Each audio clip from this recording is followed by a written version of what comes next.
ಪರಪ್ಪನ ಅಗ್ರಹಾರ ಜೈಲಿನಲ್ಲಿ ಕೈದಿಗಳ ಮೋಜು ಮಸ್ತಿಯ video viral ಆಗಿ ಜೈಲಿನಲ್ಲಿ ನಡೆಯುತ್ತಿರುವ ಅನಾಚಾರ ಅಕ್ರಮಗಳು ಬಟಬಯಲಾಗಿತ್ತು.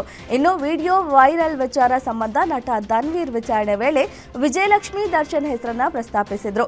ಧನ್ವೀರ್ ಹೇಳಿರುವ ಬಗ್ಗೆ ಊಹಾಪೋಹಗಳು ಎದ್ದಿದ್ವು. ಆದರೆ ಕುದುರೆ ಮಂಜಿನ ಹೇಳಿಕೆಯಿಂದಾಗಿ ಎದುರಾಗಿದ್ದ ಸಂಕಷ್ಟದಿಂದ ದರ್ಶನ್ ಮಡದಿ ವಿಜಯಲಕ್ಷ್ಮಿ ಪಾರಾಗಿದ್ದಾರೆ.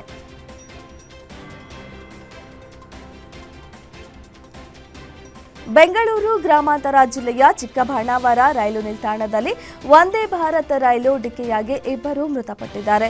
ಹಳಿ ದಾಟುವ ವೇಳೆ ವೇಗವಾಗಿ ಬಂದ ರೈಲು ಡಿಕ್ಕಿಯಾಗಿ ಈ ಅವಘಡ ಸಂಭವಿಸಿದೆ. ಕೇರಳ ಮೂಲದ medical ವಿದ್ಯಾರ್ಥಿಗಳಾದ Justin Joseph, ಸೆರ್ಲಿನ್ Elijah Shaji ಮೃತರು ಎಂದು ಗುರುತಿಸಲಾಗಿದೆ. ಬೆಂಗಳೂರು ಗ್ರಾಮಾಂತರ ರೈಲ್ವೆ ಪೊಲೀಸ್ ಠಾಣೆಯಲ್ಲಿ ಪ್ರಕರಣ ದಾಖಲಾಗಿದೆ.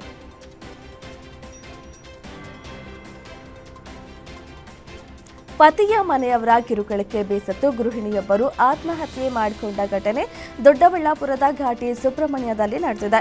ಘಟನೆ ನಂತರ ತಲೆಮರೆಸಿಕೊಂಡಿದ್ದ ಗಂಡ, ಅತ್ತೆ, ಮಾವ ಮೈದುನನನ್ನ ಪೊಲೀಸರು ಬಂಧಿಸಿದ್ದಾರೆ. ಮಗು ಬೇಕಂದ್ರೆ ಮೈದುನನ ಜೊತೆ ಮಲಗುವಂತೆ ಕಿರುಕುಳ ನೀಡುತ್ತಿದ್ರಂತೆ. ಇದರಿಂದ ಬೇಸತ್ತ ಪುಷ್ಪ ಆತ್ಮಹತ್ಯೆ ಮಾಡಿಕೊಂಡಿದ್ದಾರೆ. ಈ ಕುರಿತು ದೊಡ್ಡಬಳ್ಳಾಪುರ ಮಹಿಳಾ ಪೊಲೀಸ್ ಠಾಣೆಯಲ್ಲಿ ಪ್ರಕರಣ ದಾಖಲಾಗಿದೆ.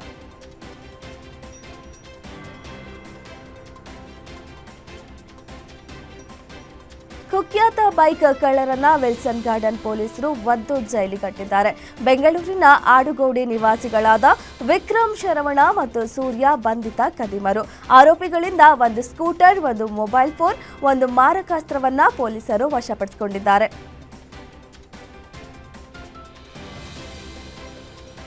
ಬೈಕಿನಲ್ಲಿ ಹಾವೊಂದು ಅಡಗಿ ಕುಳಿತಿದ್ದ ಘಟನೆ ಬಾಗಲಕೋಟೆಯ ಬಾದಾಮಿ ಪಟ್ಟಣದ ಬಸವೇಶ್ವರ ವೃತ್ತದಲ್ಲಿ ನಡೆದಿದೆ. ಬಜಾಜ್ ಶೋರೂಂನಲ್ಲಿ ಕೆಲಸ ಮಾಡುತ್ತಿದ್ದ ಮಂಜು ಎಂಬಾತ ಸರ್ಕಲ್ನಲ್ಲಿ ಬೈಕ್ ನಿಲ್ಲಿಸಿದ್ರು. ಈ ವೇಳೆ ಹಾವು ಬೈಕ್ ಒಳಗೆ ಪ್ರವೇಶಿಸಿದ್ದನ್ನ ಗಮನಿಸಿದ ಸ್ಥಳೀಯರು ಉರಗ ತಜ್ಞ ಮಹಾಂತೇಶ್ಗೆ ಕರೆ ಮಾಡಿದ್ದಾರೆ. ಸ್ಥಳಕ್ಕೆ ಆಗಮಿಸಿದ ಸ್ನೇಕ್ ಮಹಾಂತೇಶ್ ಬೈಕ್ನಿಂದ ಹಾವನ್ನ ರಕ್ಷಿಸಿ ಸುರಕ್ಷಿತ ಸ್ಥಳಕ್ಕೆ ಸ್ಥಳಾಂತರಿಸಿದ್ರು.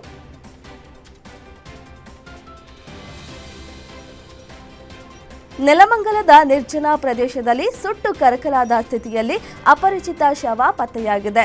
ಗಂಗೋಡಹಳ್ಳಿಯಲ್ಲಿ ಘಟನೆ ನಡೆದಿದೆ. 25ರಿಂದ 30 ವರ್ಷದ ವಯಸ್ಸಿನ ಪುರುಷ ವ್ಯಕ್ತಿಯ ಮೃತದೇಹ ಇದಾಗಿದ್ದು, ಪೆಟ್ರೋಲ್ ಹಾಕಿ ಸುಟ್ಟಿರುವ ಹಿನ್ನೆಲೆ ಅರೆಬೆಂದ ಸ್ಥಿತಿಯಲ್ಲಿ ಸಿಕ್ಕಿದೆ. ಮಾದನಾಯಕನಹಳ್ಳಿ ಪೊಲೀಸರು ಸ್ಥಳಕ್ಕೆ ಭೇಟಿ ನೀಡಿ ಪರಿಶೀಲನೆ ನಡೆಸಿದ್ದು, ಮೃತದೇಹವನ್ನು ವಿಕ್ಟೋರಿಯಾ ಆಸ್ಪತ್ರೆಗೆ ರವಾನೆ ಮಾಡಿ ತನಿಖೆ ಆರಂಭಿಸಿದ್ದಾರೆ.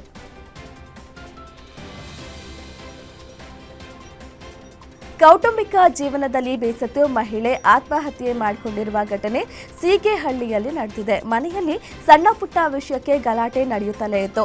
ಇದರಿಂದ ಮನನೊಂದಿದ್ದ ಶೈಲಜಾ ಆತ್ಮಹತ್ಯೆ ಮಾಡಿಕೊಂಡಿದ್ದಾರೆ. ಮನೆಯವರೆಲ್ಲರೂ ಮಲಗಿದ್ದ ವೇಳೆ ನೇಣು ಬಿಗಿದುಕೊಂಡು ಆತ್ಮಹತ್ಯೆಗೆ ಶರಣಾಗಿದ್ದಾರೆ. ಘಟನೆಗೆ ಸಂಬಂಧಿಸಿದಂತೆ ಮಾದನಾಯಕನಹಳ್ಳಿ ಪೊಲೀಸ್ ಠಾಣೆಯಲ್ಲಿ ಪ್ರಕರಣ ದಾಖಲಾಗಿದೆ.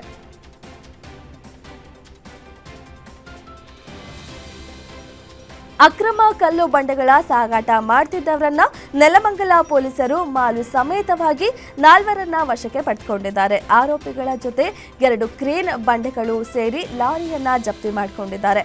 ಘಟನೆಗೆ ಸಂಬಂಧ ನೆಲಮಂಗಲ ಪೊಲೀಸ್ ಠಾಣೆಯಲ್ಲಿ ಪ್ರಕರಣ ದಾಖಲಾಗಿದೆ.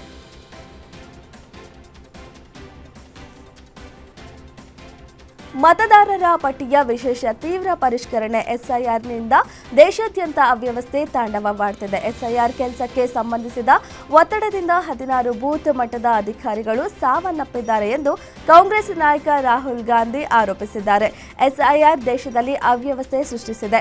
ಕೇವಲ 3 ವಾರಗಳಲ್ಲಿ 16 ಬಿಎಲ್ಒಗಳು ಹೃದಯಾಘಾತ, ಒತ್ತಡ, ಆತ್ಮಹತ್ಯೆಯಿಂದ ಸಾವನ್ನಪ್ಪಿದ್ದಾರೆ. ಎಸ್ಐಆರ್ ಒಂದು ಸುಧಾರಣೆಯಲ್ಲ, ಬದಲಾಗಿ ದಬ್ಬಾಳಿಕೆ ಎಂದು ಅವರು ಎಕ್ಸ್ನಲ್ಲಿ ಪೋಸ್ಟ್ನಲ್ಲಿ ಹೇಳಿದ್ದಾರೆ.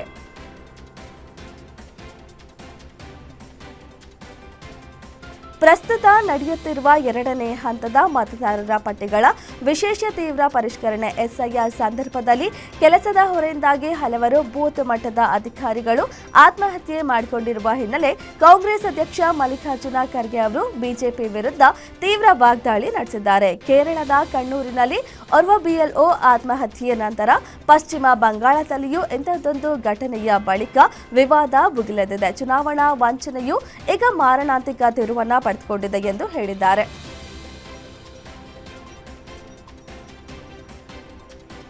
ಕೆಂಪುಕೋಟೆಯ ಬಳಿ ನಡೆದ ಬಾಂಬ್ ಸ್ಫೋಟದ ಸಂಚಿಗೆ 5 ವೈದ್ಯರು ಹಣ ನೀಡಿದ್ದಾರೆ ಎಂದು ಪ್ರಕರಣದ ಆರೋಪಿಗಳಲ್ಲಿ ಒಬ್ಬನಾದ ಮುಜಮ್ಮಿಲ್ ಗನೈ ಸ್ಫೋಟಕ ಮಾಹಿತಿಯನ್ನ ತನಿಖಾಧಿಕಾರಿಗಳ ಮುಂದೆ ಬಾಯ್ಬಿಟ್ಟಿದ್ದಾರೆ.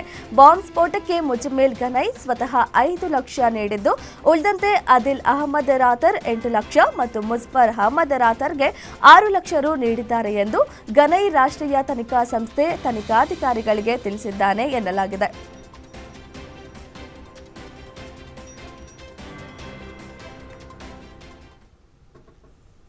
ದೆಹಲಿಯಲ್ಲಿ ನಡೆದ ಕಾರು ಸ್ಫೋಟದ ಬಳಿಕ ದೇಶಾದ್ಯಂತ ಹರಡಿರುವ ವೈಟ್ ಕಾಲರ್ ಭಯೋತ್ಪಾದನೆ ಜಾಲದ ಒಂದೊಂದೇ ಮಾಹಿತಿ ಹೊರಬೀಳ್ತಿದೆ.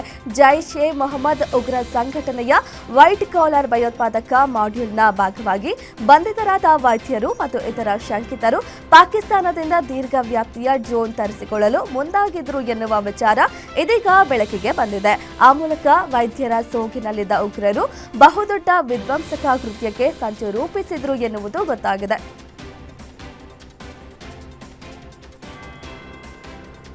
ದೆಹಲಿಯ ಕೆಂಪುಕೋಟೆ ಬಳಿ ಸ್ಫೋಟದ ಹಿಂದೆ ಪಾಕಿಸ್ತಾನವೇ ಇದೆ ಎಂದು ಮಹಾರಾಷ್ಟ್ರ ಸಿಎಂ ದೇವೇಂದ್ರ ಫಡ್ನವೀಸ್ ಗಂಭೀರ ಆರೋಪ ಮಾಡಿದ್ದಾರೆ. ನೆರೆಯ ರಾಷ್ಟ್ರವು ಭಾರತವನ್ನ ನೇರ ಯುದ್ಧದಲ್ಲಿ ಸೋಲಿಸಲು ಸಾಧ್ಯವಿಲ್ಲದ ಕಾರಣ ಭಯೋತ್ಪಾದಕ ದಾಳಿಗಳನ್ನು ನಡೆಸುತ್ತಿದೆ. ಅದಕ್ಕಾಗಿಯೇ ಪಹಲ್ಗಾಮ್ ಭಯೋತ್ಪಾದಕ ದಾಳಿ ಮತ್ತು ಇತ್ತೀಚೆಗೆ ದೆಹಲಿಯಲ್ಲಿ ಸ್ಫೋಟ ನಡೆಸಲಾಗಿದೆ ಎಂದು ಫಡ್ನವೀಸ್ ತಿಳಿಸಿದ್ದಾರೆ.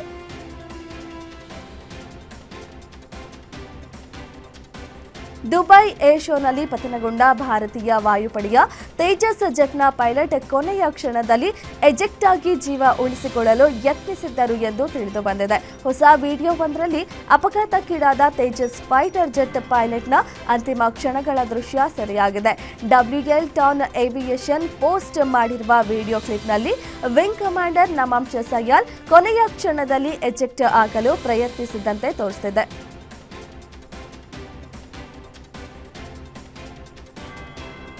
ಆಪರೇಷನ್ ಸಿಂಧೂರ ಕಾರ್ಯಾಚರಣೆಗೆ ಪ್ರತ್ಯುತ್ತರವಾಗಿ ಭಾರತದ ವಾಯು ನೆಲೆಗಳ ಮೇಲೆ ದಾಳಿ ನಡೆಸಿದ್ದೇವೆ. ಈ ಸಂದರ್ಭದಲ್ಲಿ ಭಾರತದ ರಫೇಲ್ ಯುದ್ಧ ವಿಮಾನಗಳನ್ನು ಹೊಡೆದು ಉರುಳಿಸಿದ್ದೇವೆ ಅಂತ ಪದೇ ಪದೇ ಸುಳ್ಳು ಹೇಳ್ತಿರುವ ಪಾಕಿಸ್ತಾನ ಜಗತ್ತಿನ ಮುಂದೆ ಮತ್ತೊಮ್ಮೆ ಬೆತ್ತಲಾಗಿದೆ.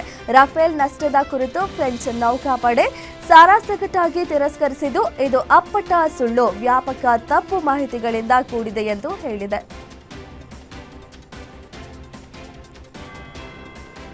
ಆಪರೇಷನ್ ಸಿಂಧೂರ್ ಕಾರ್ಯಾಚರಣೆ ಮೂಲಕ ಪಾಕಿಸ್ತಾನ ಪದರುಗುಟ್ಟುವಂತೆ ಮಾಡಿದ ಭಾರತ ಇದೀಗ ನೆರೆ ರಾಷ್ಟ್ರಕ್ಕೆ ಮತ್ತೊಂದು ಎಚ್ಚರಿಕೆ ನೀಡಿದೆ. ಹಿಂದೂಗಳು ಹೆಚ್ಚಿನ ಸಂಖ್ಯೆಯಲ್ಲಿರುವ ಪಾಕಿಸ್ತಾನದ ಸಿಂಧ್ ಪ್ರಾಂತ್ಯದ ಭಾರತದ ಕೈವಶವಾಗಬಹುದು, ಗಡಿ ಬದಲಾಗಬಹುದು ಎಂದು ರಕ್ಷಣಾ ಸಚಿವ ರಾಜನಾಥ್ ಸಿಂಗ್ ಹೇಳಿದರು. ಕಾರ್ಯಕ್ರಮವೊಂದರಲ್ಲಿ ಮಾತನಾಡಿದ ಅವರು ಈ ಮೂಲಕ ಪಾಕಿಸ್ತಾನಕ್ಕೆ ಸ್ಪಷ್ಟ ಸಂದೇಶ ರವಾನಿಸಿದರು.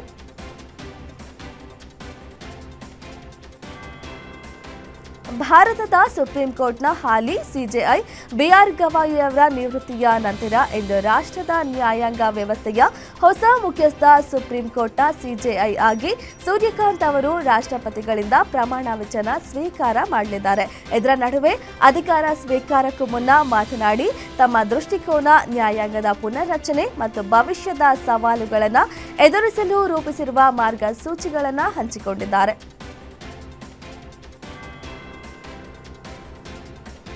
ಸಂವಿಧಾನದ 240ನೇ ವಿಧಿಯ ವ್ಯಾಪ್ತಿಗೆ ಚಂಡೀಗಢವನ್ನ ತರುವ ಕೇಂದ್ರದ ಪ್ರಯತ್ನದ ಬಗ್ಗೆ ಭಾರೀ ರಾಜಕೀಯ ವಿವಾದ ಭುಗಿಲೆದೆದ್ದು ಪಂಜಾಬ್ ವಿರೋಧ ವ್ಯಕ್ತಪಡಿಸಿದೆ. ಈ ವಿಧಿ ರಾಷ್ಟ್ರಪತಿಗಳಿಗೆ ಕೇಂದ್ರಾಡಳಿತ ಪ್ರದೇಶಕ್ಕೆ ನೇರವಾಗಿ ನಿಯಮಗಳನ್ನು ರೂಪಿಸಲು ಅಧಿಕಾರ ನೀಡುತ್ತದೆ. ಡಿಸೆಂಬರ್ 1ರಿಂದ ಪ್ರಾರಂಭವಾಗುವ ಮುಂಬರುವ ಚಳಿಗಾಲದ ಅಧಿವೇಶನದಲ್ಲಿ ಸಂವಿಧಾನದ 131ನೇ ತಿದ್ದುಪಡಿ ಮಸೂದೆಯನ್ನ 2025 ಪರಿಚಯಿಸಲು ಕೇಂದ್ರ ಯೋಜಿಸಿದೆ.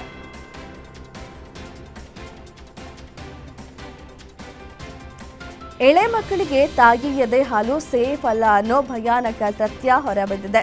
ಸಂಜೀವಿನಿ ಎನ್ನೋ ತಾಯಿ ಎದೆ ಹಾಲನ್ನ ಅಪಾಯಕಾರಿ ರಾಸಾಯನಿಕ ಅಂಶಗಳು ಪತ್ತೆಯಾಗಿದೆ. ಬಿಹಾರದಲ್ಲಿ ನಡೆದ ಅಧ್ಯಯನದಲ್ಲಿ ಸುಮಾರು 6 ಜಿಲ್ಲೆಗಳಲ್ಲಿನ 17ರಿಂದ 35 ವರ್ಷದೊಳಗಿನ ತಾಯಂದಿರ ಎದೆ ಹಾಲನ್ನ ಪರೀಕ್ಷೆ ಮಾಡಲಾಗಿದೆ. ಈ ವೇಳೆ 40ಕ್ಕೂ ಹೆಚ್ಚು ತಾಯಂದಿರ ಎದೆ ಹಾಲಿನಲ್ಲಿ ಯುರೇನಿಯಂ ಇರೋ ಆಘಾತಕಾರ ಮಾಹಿತಿ ಬಯಲಾಗಿದೆ. ಇದರಿಂದ ಮಕ್ಕಳಿಗೆ ಕಿಡ್ನಿ ಸಮಸ್ಯೆ, ನರ ಸಮಸ್ಯೆ, ಕ್ಯಾನ್ಸರ್ ಉಂಟಾಗುವ ಭೀತಿ ಎದುರಾಗಿದೆ.